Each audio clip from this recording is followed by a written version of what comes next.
study. The purpose of this interview is to understand your personal experience, challenges, and how you were able to cope and succeed during your undergraduate research. So, to start, I'd like to ask a few general questions about you. Inside mo ang course and year. I am currently taking a Bachelor of Science in Criminology, fourth year student.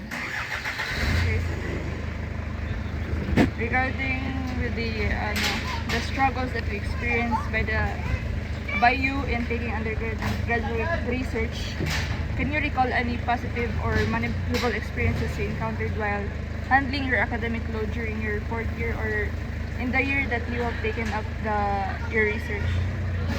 Pwede naman Bisaya, no? Pwede siya Bisaya. Kuan.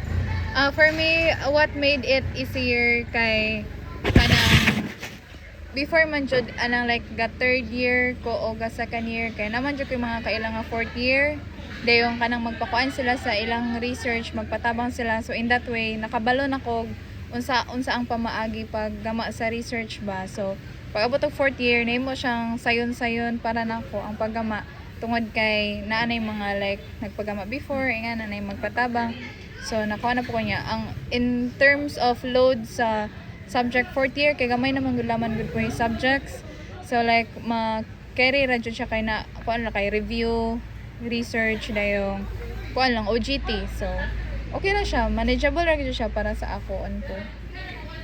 So, looking back on your fourth year academic journey, were there any instances where you felt satisfied or accomplished despite the academic demands? Sa to Sige, okay, buddy. Looking back on your fourth year academic journey, were there any instances where you felt satisfied or accomplished despite the academic demands? Yes, for me, yes.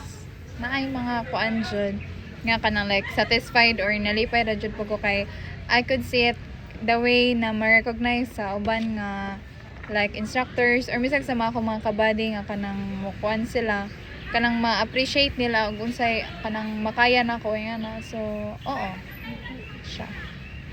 Okay, so next, during your fourth year, can you share any moments where the academic load helped you grow or improve academically or personally?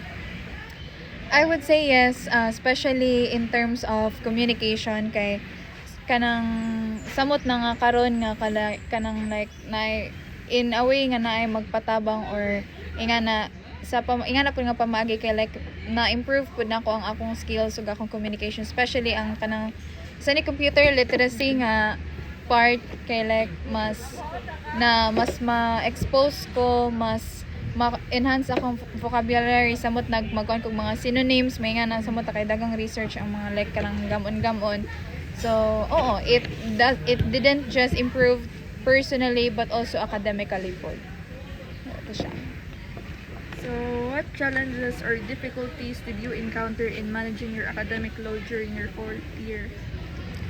For me, second sem, masulti na ako nga wala jud ko ingon nga galisod pagka second sem, but katong ga first sem kay medyo kapoy jud siya samot na kay ga working ko during first sem, so like eskwela ko sa buntag, OJT eskwela sa buntag, dan pagkagabi kay trabaho. So dito siya murag na apiki ko, pero I wouldn't say nga galisod ko og kanang like pag apas sa mga galamon kay ginabahig naman jud ako akong time, like akong schedule sa trabaho nga na if na ko'y time nga imbes nga kanang matulog, like ako siyang gamiton nga makuha na ako among thesis, plus tulo man pud mi kabuk sa among thesis, so mabahin jud siya, magatabanganay pud mi, magkasinabot ra pud mi sa akong mga kauban. So dili ko siya ingong lisod. Ang kuan good is maybe kuan lang physically ra jud siya like ko na challenge, but in terms of academics okay ra, madala ra man pud siya. Okay. Next, in your experience, what aspects of the fourth year academic workload were most stressful or overwhelming? To be honest, ang naka-hustle na jud sa fourth year is ang amo ra jung OJT. Dili tungod sa kanang kuan like kanang pagkuan mo agency or unsa, ang nakakapo is ang among pwede ra mo pinudunay so among instructor, ang among OJT coordinator, siya ra gyud ka hustle this among OJT. So dira ra mi mura galisod kay kaning kuan na mo pagpangita na mong agency, makuan mi kay imbis nga trabaho niya kay mahimong trabaho na mo or trabaho sa estudyante. So dira ra mo nahasol ba kanang pag transfer na mo og kuan agency, but in terms of kanang klase hanay like thesis, review, all good sira gud ang tanan. Ato siya. So, can you describe the struggles you faced in balancing academic responsibilities during your fourth year? Naanad man jud ko nga kuan hago, like naanad jud ko nga nakoy ginabuhat ba. So like para nako dili na ko siya ma-take as a pressure, but like lantaw ra nako siya in a positive way kay like nakatabang magud ko siya sa akong kaugalingon. Then naga-improve po siya ba, so makuan man good like pagka fourth year kay bearable ra jud siya kaayo kay sa amo man kong grupo sa OJT kay tabanganay man gud mi kaayo good, like kanang unsay dili kaya sa uban paalayon sa uban nga na. So like wala jud mi ingon nga gakalisod mo nang pasalamat ra pud mi nga kuan like among grupo kay all good siya good kayo ba kay walay kasi magtabanganay ra jud mi tanan, so mabalance ra jud siya, madala ra jud siya tanan. So next is second part, how the students cope with the challenges encountered in completing undergraduate research. So for the first question, how did you manage or deal with the challenges you encountered during your undergraduate research? How kuan by means of communication sa akong mga kauban o kana pong being open-minded kay kapoy man jud kayo nang magreklamo ka pero dili nimo i-direct og sulti sa imong kauban. So like among ginabuhat is gina-communicate jud namo unsay kailangan namo, unsay sayop, unsay dapat buhaton, gina-reach out ko namo sa usag-usa. So muna siya mong pamaagi pay nang like dili mi kanang maglisod. So communication og being open to each other. Next is what strategies or techniques did you use to overcome these difficulties? Strategies. Strategies. Like any nga bisag ka nang pwede rag imuhang own strategy gani nga or always imong ginabuhat ba nga to overcome mga sa imong challenges gani inana sa imong pag-cover sa mga techniques inana. Naanad man jud ko nga strategies. Sabay. Strategies. Sila ko wala jud ko ingon nga strategy nga kay like naanad man jud ko nga kanang trabaho as much as possible og kaya nako buhaton na jud na nako tanan gyud. Okay. So ra like if nara ko'y bakante nga oras trabahoon ingan more dagay na ako matawag Avoiding mo. procrastination. Ana. Okay, kani next, did you seek help from others such as classmates, instructors, or family? And how did they help you?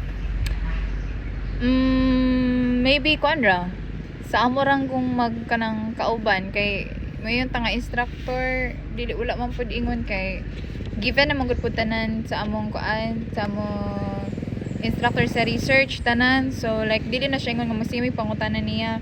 So sa amo rang grupo sa research dira mi magtabanganay. Then in terms of friends, dili siya ingon kay ang among magong participants is BFP man good, so dili siya ingon nga kailangan na mo og friends or family ang among pagkuan, pero family of course na siya ng support nga na financial dayong wala ras more on ra kami rang tulo sa amo ang research mga kauban. Next is, can you share a specific experience where you successfully handled a major challenge in your research? Katong pag-defend namo.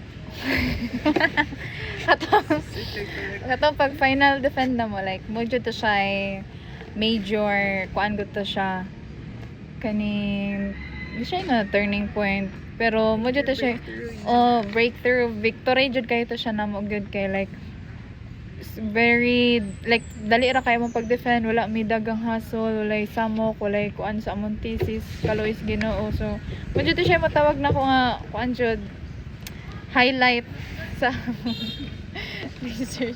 Third part na, kapit na. So, how do the struggles and sacrifices of the students influence their success in undergraduate research? Muna siya yung part 3. First question, in what ways did your struggles help you grow academically or personally? In what way? In a way Your nga struggles.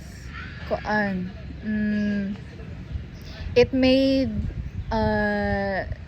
further things bearable og masayon. So like tungod ato nga mga kalisod namo, mas samot na ron kanang naggama-gama kog thesis. Like nagamit na ko siya as a kanang stepping stone or kanang guide gani nga pay nang atong nasayop na mo is dili na ko mabuhat or ma-avoid na ko sa mga kanang mga nagpatabang na ko. So buto siya gigamit na ko siya nga kuan nga guide pay nang dili na ko masayop in the future. Yan. Next is, what sacrifice did you make in order to complete your undergraduate research? Sacrifice, dili magsiglaag. Di ba for malagan? Dili magsiglaag dayong sacrifice tulog. Sacrifice jud og tulog kay kailangan man jud natong sakripisyong pagtulog kay kuan jud dili man ani mo mahuman og imo ra pud nang katulgan. So ano siya, sleepless nights. So, how did these sacrifice contribute to your success in completing your research? Through those sacrifices, nahuman na mong thesis, nakaapas mi sa batch 1, naka-defend mi dayong karon kay wala na mi lang problemahon. Ha? Ay, mananapod mi sa Mode GT, last day na mo ron. So, looking back, how do you feel about your journey in completing undergraduate research? It is overwhelming. At the same time, I feel proud sa akong kaugalingon pod kay who would have thought nga gina-overthink ra namo tong una first time mga among research amo OJT pero karon nahuman na namo. So, overwhelming kaayo like maka-proud. Siya, very happy. So, last question. What advice can you give to future students who will undergo undergraduate research? Kuan, as long as you have the time to do it now, do it rather than do it tomorrow. Wala na akong sulti. Thank you so much. Informant one. Thank you. Imuhang coffee